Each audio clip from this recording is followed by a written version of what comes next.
ایک شخص نے کسی اللہ والے سے پوچھا، اے اللہ والے مجھے بتایا جائے کہ حضرت نوح علیہ السلام کی قوم تباہ کیوں ہوئی تھی؟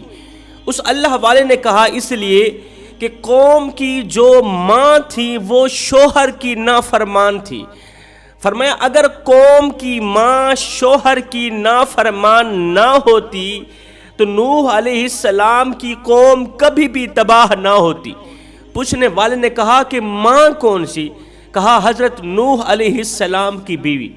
حضرت نوح علیہ السلام کی جو بیوی تھی وہ شوہر کی نافرمان تھی۔ وہ شوہر کی خوبیوں کو خامیوں میں بدل بدل کے لوگوں کے سامنے پیش کرتی تھی، لوگوں کو بتاتی تھی کہ نوح علیہ السلام یہ مجنون ہے، یہ پاگل ہے، اس کی کبھی نہ ماننا۔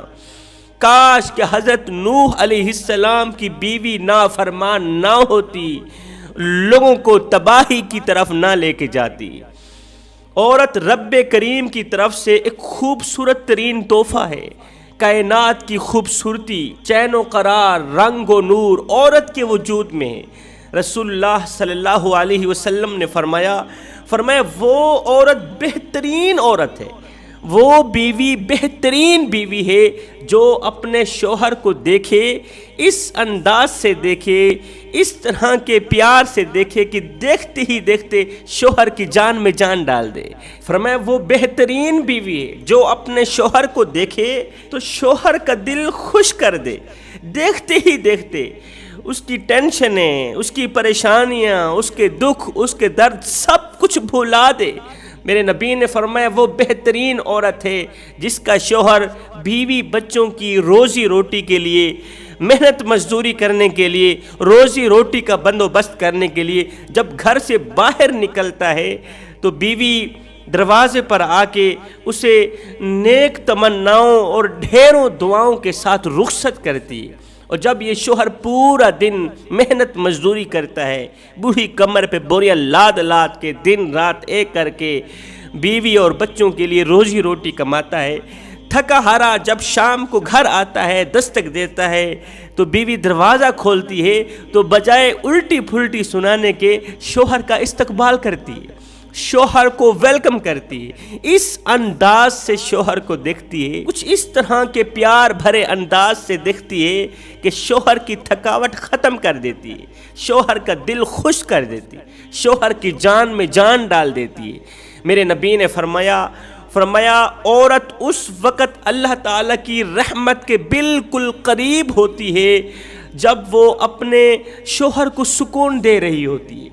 اس وقت عورت بیوی اللہ تعالیٰ کی رحمت کے بالکل قریب ہوتی ہے جب وہ گھر کی چار دیواری میں ہوتی ہے، جب وہ پردے میں ہوتی ہے، جب وہ اپنے شوہر سے میٹھی میٹھی باتیں کر رہی ہوتی۔ اور فرمایا جب ایک بیوی، ایک عورت اپنے ہاتھوں اور زبان کے ذریعے شوہر کو تکلیف دے رہی ہوتی ہے، شوہر کو درد دے رہی ہوتی ہے، زبان کے ذریعے، باتوں کے ذریعے، اپنے کلام کے ذریعے شوہر کا دل توڑ رہی ہوتی ہے، یہ وہ لمحہ ہوتا ہے، یہ وہ وقت ہوتا ہے کہ عورت اس وقت اللہ تعالیٰ کے غضب کے بالکل قریب ہوتی ہے، اللہ تعالیٰ کے عذاب کے بالکل قریب ہوتی ہے۔ اس عذاب سے، اس غضب سے بچنے کا ایک ہی راستہ ہوتا ہے، وہ ہوتا ہے شوہر کو راضی کرنا، شوہر کو خوش کرنا۔ فرمایا جب ایک بیوی شوہر کی غیر موجودگی میں غیر محرم مردوں کو اپنے گھر میں بلاتی ہے، ان سے باتیں کرتی ہے، گناہ کرواتی ہے اور شوہر کی اجازت کے بغیر گھر سے باہر نکلتی ہے، بے پردہ ہو کے گھر سے باہر نکلتی، یہ وہ وقت ہوتا ہے، یہ وہ لمحہ ہوتا ہے کہ اس وقت عورت اللہ تعالیٰ کے غضب کے بالکل قریب ہوتی ہے۔ فرمایا اس غضب سے بچو۔ میرے نبی نے فرمایا تمہارا شوہر تمہارے لیے جنت بھی ہے اور جہنم بھی ہے۔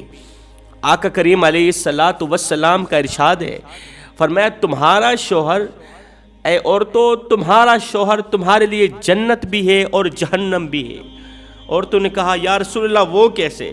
فرمایا جب تم اپنے شوہر کو سکھ دو گی تو جنت میں جاؤ گی، اور جب تم اسے تکلیف دو گی تو جہنم میں جاؤ گی۔ حضرت مولانا جلال الدین رومی رحمۃ اللہ تعالی علیہ کے پاس ایک عورت آئی، کہنے لگی یا حضرت میں نماز بھی پڑھتی ہوں، میں قرآن بھی پڑھتی ہوں، میں تہجد بھی پڑھتی ہوں، لیکن رات کو جب سوتی ہوں خواب کی دنیا میں خود کو جہنم میں محسوس کرتی ہوں، خود کو آگ میں پاتی ہوں، خود کو قبر کے اندر پاتی ہوں، اور میری قبر میں آگ بھڑک رہی ہوتی ہے، آگ کے شعلے بھڑک رہے ہوتے ہیں، کیڑے مکوڑے بچھو انہوں نے منہ کھولا ہوا ہوتا ہے، خود کو خوف میں پاتی ہوں، خود کو عذاب میں پاتی ہوں، کافی دنوں سے اس طرح کا خواب دیکھ رہی ہوں۔ حضرت آخر وجہ ہی کیا ہے؟ حضرت نے فرمایا کیا تم شادی شدہ ہو؟ اس عورت نے کہا جی میں شادی شدہ ہوں۔ فرمایا کل اپنے شوہر کو ساتھ لے کے آنا، پھر میں تمہارے اس مسئلے کا حل کروں گا۔ یہ عورت واپس گھر گئی، دوسرے دن اپنے شوہر کو لے کے حضرت کی خدمت میں حاضر ہوئی۔ حضرت نے اس کے شوہر کو کہا کہ تمہاری بیوی کے اندر جو جو خامیاں ہیں نا وہ خامیاں بیان کرو۔ اس کے شوہر نے کہا حضرت ویسے تو میری بیوی اچھی ہے، 5 وقت کے نمازی ہے، روزہ بھی رکھتی ہے، تہجد بھی پڑھتی ہے، قرآن کی تلاوت بھی کرتی ہے، لیکن میں جو ہوں غریب گھرانے سے تعلق رکھنے والا ہوں، اور یہ جو میری بیوی ہے یہ امیر گھرانے سے تعلق رکھنے والی۔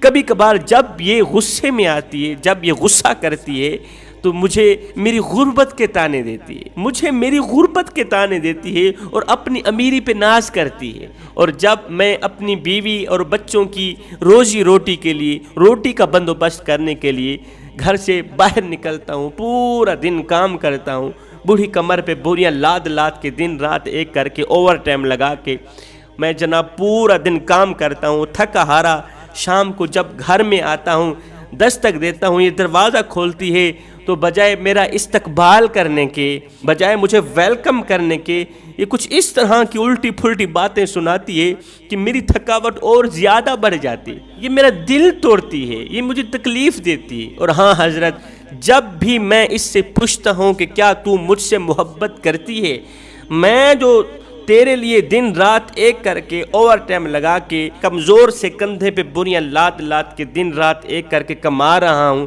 تیری روزی روٹی کے لیے سب کچھ کر رہا ہوں، بتا تو صحیح تو مجھ سے محبت کرتی بھی ہے یا نہیں کرتی؟ تو آگے کہتی ہے کہ میں تجھ سے محبت نہیں کرتی، میں تو تجھ سے نفرت کرتی ہوں۔ حضرت یہ جملہ بول کے میری تھکاوٹ اور زیادہ بڑھا دیتی ہے، میرا دل چکنا چور کر دیتی ہے، یہ میرا دل توڑتی رہتی ہے، یہ میرے دل پہ وار کرتی رہتی ہے۔ یہ سنتے ہی حضرت مولانا جلال الدین رومی رحمۃ اللہ تعالیٰ علیہ کی آنکھیں چھم چھم برسنے لگیں۔ فرمایا اے عورت یہ جو تم جملہ بولتی ہو کہ میں تجھ سے محبت نہیں کرتی، میں نفرت کرتی ہوں، یہی تو وہ گناہ ہے جو تیری تمام نیکیوں کو کھا رہا ہے، کچھ اس طرح کھا رہا ہے جس طرح آگ لکڑیوں کو کھاتی ہے۔ فرمایا یہ بہت بڑا گناہ ہے، اللہ تعالیٰ کا ناپسندیدہ گناہ ہے۔ فرمایا جب بھی تیرا شوہر تجھ سے پوچھے کہ تو مجھ سے محبت کرتی ہے، اگر نہیں بھی کرتی تو جھوٹ بول دے کرتی ہوں۔ فرمایا قسم خدا کی تیرا یہی جھوٹ اللہ تعالیٰ نیکیوں میں لکھ ڈالے گا، یہ جھوٹ سن کر اللہ تعالیٰ بہت خوش ہوگا، تیرے اس جھوٹ کو نیکیوں میں بدل ڈالے گا۔ جب بھی تیرا شوہر تجھے کہے کہ تو مجھ سے محبت کرتی ہے تو کہہ دیا کر کہ میں تجھ سے محبت کرتی ہوں۔ شوہر کا دل مت توڑا کر، کسی کو اتنا مت ستاؤ کہ وہ اللہ کے سامنے تمہارا نام لے کر رو پڑے۔ اگر اس نے ایسا کر لیا تو یاد رکھنا تمہارے لیے بہت بڑا مسئلہ بن جائے گا، تمہارے لیے بہت بڑی پریشانی کھڑی ہو جائے گی۔ میں دعا کرتا ہوں اللہ تعالیٰ ہمیں اچھی نصیحتوں پر عمل کرنے کی توفیق عطا فرمائے، آمین ثم آمین، وما علینا الا البلاغ المبین۔